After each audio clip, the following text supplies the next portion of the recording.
નમસ્તે વિદ્યાર્થી મિત્રો, આજે આપણે એકાઉન્ટની અંદર જે પહેલું ચેપ્ટર છે હિસાબી પદ્ધતિ અને તેના પારિભાષિક શબ્દો છે એની સમજ મેળવીએ છીએ. સૌપ્રથમ તો હિસાબી પદ્ધતિ એ શું છે એને સમજવાનો પ્રયત્ન કરવો જોઈએ. હિસાબી પદ્ધતિ એટલે હિસાબો લખવાની પદ્ધતિ. હિસાબ જે આપણે લખીએ છીએ એની પદ્ધતિ એટલે હિસાબી પદ્ધતિ, અથવા વ્યવસ્થાને હિસાબી પદ્ધતિ તરીકે ઓળખવામાં આવે. એટલે હિસાબો લખવાની પદ્ધતિ અથવા વ્યવસ્થાને આપણે શું કહી શકીએ? તો કે હિસાબી પદ્ધતિ તરીકે ઓળખાવી શકીએ છીએ. હિસાબી પદ્ધતિ, બીજો પ્રશ્ન છે, હિસાબી પદ્ધતિ અથવા નામાની સૌપ્રથમ રજૂઆત કોને અને ક્યારે કરી હતી? એક માર્ક્સમાં પૂછાય છે અને ધ્યાન રાખવું કે નામાની સૌપ્રથમ રજૂઆત અથવા હિસાબી પદ્ધતિની રજૂઆત ઈસવીસન 1494 કોને કરી હતી? તો કે ઇટાલીના પાદરી શ્રી લ્યુકા પેસિઓલીએ કરી હતી. એવી જ રીતે હિસાબો લખવાની મુખ્ય પદ્ધતિઓ જણાવો. તો મુખ્ય પદ્ધતિઓ કેટલી પૂછાય એક માર્ક્સમાં? તો કેટલી કહેવાની? 2. એક દેશીનામા પદ્ધતિ, બીજી છે દ્વિનોંધીનામા પદ્ધતિ. તો એમાં દેશીનામા પદ્ધતિ કોને કહેશું? દેશીનામા પદ્ધતિ મતલબ એક પ્રાચીન પ્રકારની પદ્ધતિ છે. તો એનો અર્થ કંઈક આવી રીતે લખશું: પ્રાચીન સમયમાં વણજારા વર્ગ વેપારી વર્ગ તરીકે ઓળખાતો હોય, એક સ્થળેથી બીજા સ્થળે વેપાર કરતા અને પોતાના હિસાબોની નોંધ રાખતા. એ લોકો એક સ્થળેથી બીજા શહેર એટલે એક શહેરથી બીજા શહેર જઈ અને હિસાબોની નોંધ રાખતા.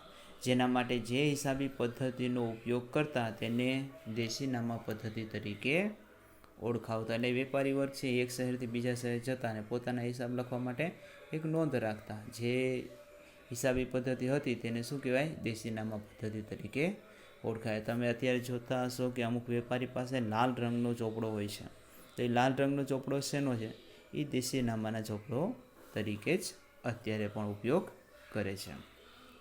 ત્યાર પછી એનો પ્રશ્ન છે આપણો, એ જોઈએ છે 5મો, દેશીનામા પદ્ધતિને બીજા અર્થમાં શું કહેવામાં આવે છે? દેશીનામા પદ્ધતિને બીજા અર્થમાં વહીખાતા પદ્ધતિ તરીકે ઓળખવામાં આવે છે. વહીખાતા પદ્ધતિ, એક માર્ક્સના પ્રશ્ન પૂછાય કે દેશીનામા અને પદ્ધતિને બીજા અર્થમાં શું કહેવાય? તો કે વહીખાતા પદ્ધતિ તરીકે ઓળખાવી શકાય.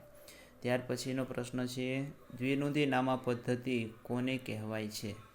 દ્વિનોંધી નામ કેવું છે? દ્વિ એટલે 2, એટલે દરેક વ્યવહારની 2 અસર કરવામાં આવતી હશે. જુઓ, દરેક વ્યવહારની હિસાબી ચોપડે 2 અસર આપી નોંધ કરવામાં આવે છે. તેવી હિસાબી પદ્ધતિને દ્વિનોંધી નામા પદ્ધતિ તરીકે ઓળખવામાં આવે છે. એટલે એવા હિસાબો કે જેમાં દરેક વ્યવહાર હોય તેની 2 અસર આપવામાં આવે છે તેને આપણે દ્વિનોંધી નામા પદ્ધતિ તરીકે ઓળખાવી શકીએ. તો આ રીતે 6 પ્રશ્નો આપણે જોયા. ત્યાર પછી બીજા પેજ ઉપર આપણે જોઈ લઈએ છીએ.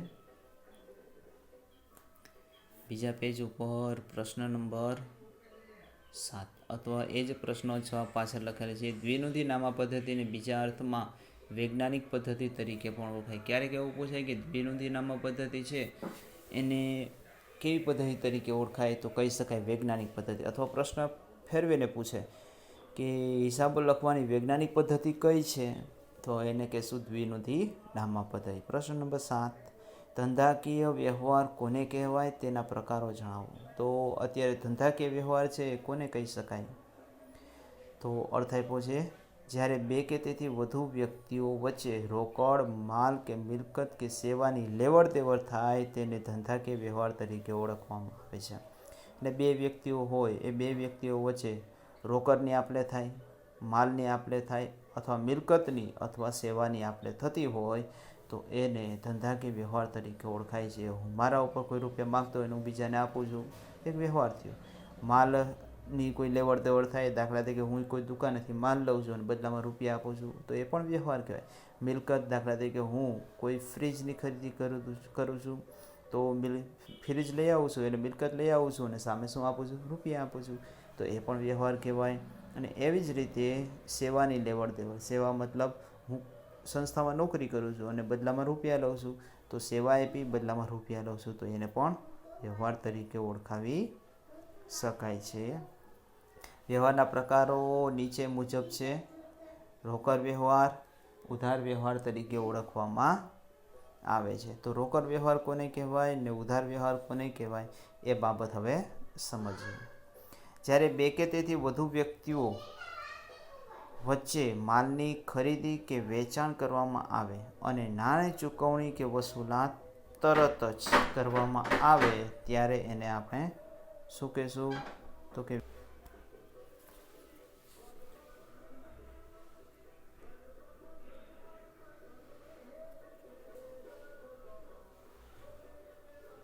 રોકડ વ્યવહાર આપણે જોઈએ છે. રોકડ વ્યવહાર જ્યારે બે કે તેથી વધુ વ્યક્તિઓ વચ્ચે માલની ખરીદી વેચાણ કરવામાં આવે અને નાની ચૂકવણી કે વસૂલાત તરત જ થતી હોય. ખાસ ધ્યાન રાખવાનું, ચૂકવણી કે વસૂલાત કેવી થાય છે?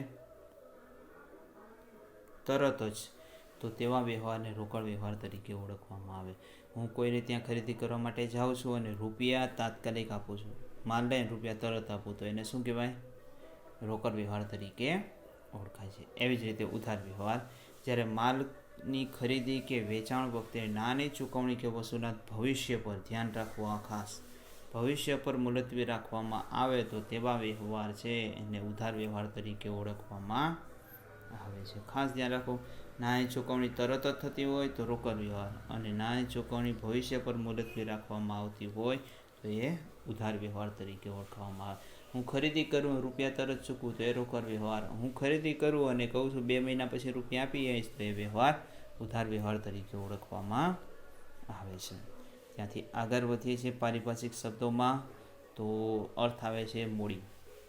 મૂડી ખરેખર છે શું? તો એનો અર્થ છે ધંધાનો માલિક ધંધામાં રોકડ માલ મિલકત ધંધામાં લાવે તો તેને ધંધાની માલિકની મૂડી તરીકે ઓળખવામાં આવે છે. જેમ કે ધંધાનો માલિક છે, ધંધામાં રોકડા લઈ આવે, કોઈ માલ લઈ આવે છે અથવા તો કોઈ મિલકત લઈ આવે છે તો એને શું કહેવાય? માલિકની મૂડી તરીકે ઓળખવામાં આવે છે.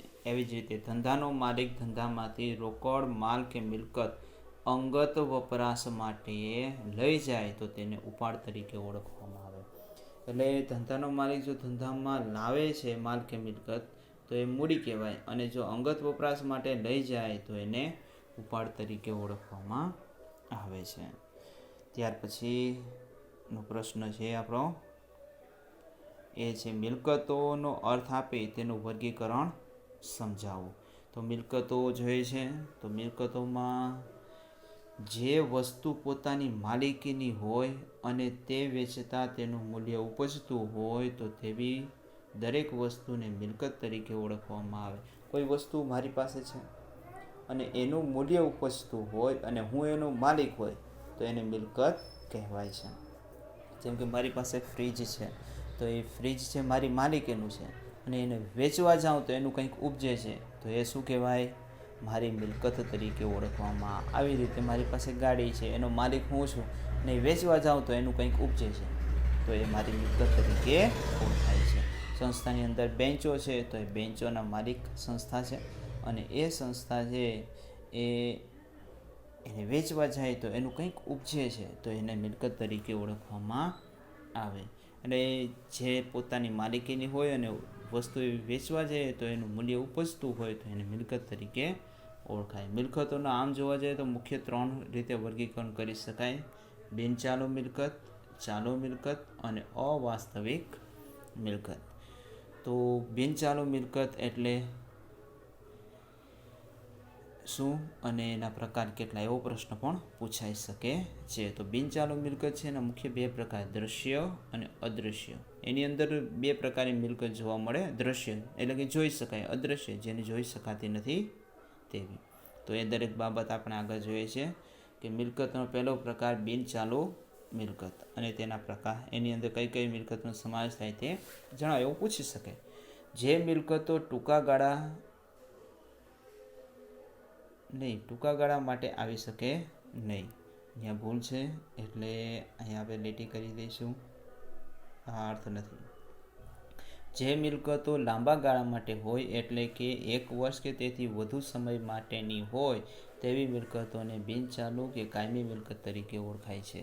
જે મિલકત લાંબા ગાળા માટે આપણે લીધી હોય, જેમ કે જમીન, મકાન, યંત્રો, ફર્નિચર, એ દરેક મિલકતો આપણે લાંબા સમય માટે ઉપયોગ કરવા માટે લઈએ છીએ, તો એવી મિલકતોને આપણે બિનચાલુ મિલકત અથવા કાયમી મિલકત તરીકે ઓળખવામાં આવે છે. બિનચાલુ મિલકતોમાં દ્રશ્ય અને અદૃશ્ય મિલકતોનો સમાવેશ થાય છે. તો દ્રશ્ય મિલકત એટલે કેવી? દ્રશ્ય નામ છે, જોઈ શકાય તેવી. જે મિલકતો જોઈ શકાય અને સ્પર્શી શકાય છે, જોઈ શકાય અને સ્પર્શ કરી શકાય તેવી મિલકતોને દ્રશ્ય મિલકત તરીકે ઓળખવામાં આવે છે. એટલે કે જમીન, મકાન, યંત્ર, ફર્નિચર, વાહનો, સાધનો વગેરેનો સમાવેશ એની અંદર થઈ શકે. જમીન, મકાન, યંત્ર બધાને આપણે જોઈ શકીએ અને અડી પણ શકીએ, સ્પર્શ કરી શકીએ, તેવી મિલકતને દ્રશ્ય મિલકત તરીકે ઓળખવામાં આવે. તો ક્યારેક પૂછાય દ્રશ્ય મિલકતનો અર્થ આપી તેમાં કોનો સમાવેશ થાય તે જણાવો, તો 1 માર્ક્સમાં એ લખી શકાય. અદૃશ્ય મિલકતોનો અર્થ જોઈએ છે જે મિલકતને જોઈ ન શકાય કે સ્પર્શી ન શકાય તેવી મિલકતોને અદૃશ્ય મિલકત તરીકે ઓળખવામાં આવે છે, જેમાં પાઘડી, પેટન્ટ, ટ્રેડમાર્ક અને કોપીરાઇટ તરીકે ઓળખવામાં આવે છે. તો ધ્યાન રાખજો, 1 માર્ક્સની અંદર 1 વર્ષ પૂછાણો હતો કે અદૃશ્ય મિલકતોમાં કોનો સમાવેશ થાય, તો આપણે લખીશું પાઘડી, પેટન્ટ, ટ્રેડમાર્ક અને કોપીરાઇટ્સ તરીકે ઓળખવામાં આવે છે. આ બધી મિલકતો છે એને જોઈ નથી શકાતી પણ કાયદાના ચોપડે તેને નોંધાવી શકાય છે, તો એવી અદૃશ્ય મિલકતોનો સમાવેશ થાય છે. તો આવી જ રીતે આ આખી એક PDF આપું છું જેની અંદર પ્રશ્નો અને તેના જવાબો લખેલા છે. તો તમારે બધાએ આ પ્રશ્ન અને જવાબો છે તમારી ફેરબુકની અંદર ઉતારવાના રહેશે. રોજ 2 પ્રશ્ન, એટલે કે 2 પ્રશ્ન મતલબ 3 પેજ, PDFના 3 પેજ છે એટલું તમારી ફેરબુકની અંદર લખી અને કમ્પ્લીટ કરવાનું રહેશે પાકી બુકની અંદર. તો એ તૈયારી તમારી રાખવી.